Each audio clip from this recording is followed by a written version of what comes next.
Hi Brandon, and welcome to our show. Thank you so much for coming. Thanks for having me. So Brandon, what is Foods and Scraps all about?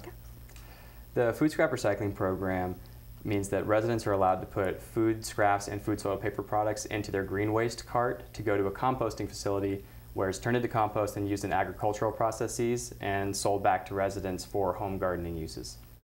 How is it different or relatable to recycling?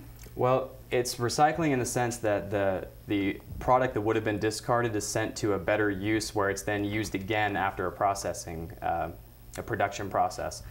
So instead of sending food and food soil paper to the landfill or down to garbage disposal like we're used to doing, where that's the end of its life, it gets to have at least one more round where it's put back into the earth and we get things like fruits and vegetables and flowers at home. How can the youth of the Valley help out? Well, the youth we found are much more open to these participating in these programs than some of the adults are.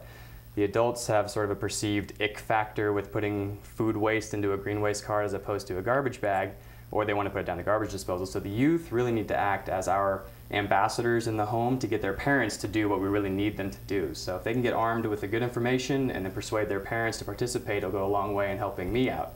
What's the one misconception that people do not know about?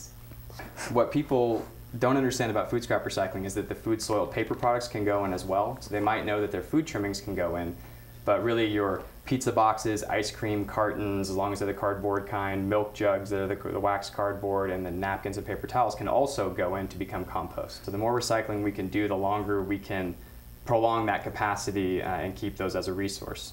Awesome. Well, thank you, Brandon. We'll be back in a moment with more Tri-Valley Youth View.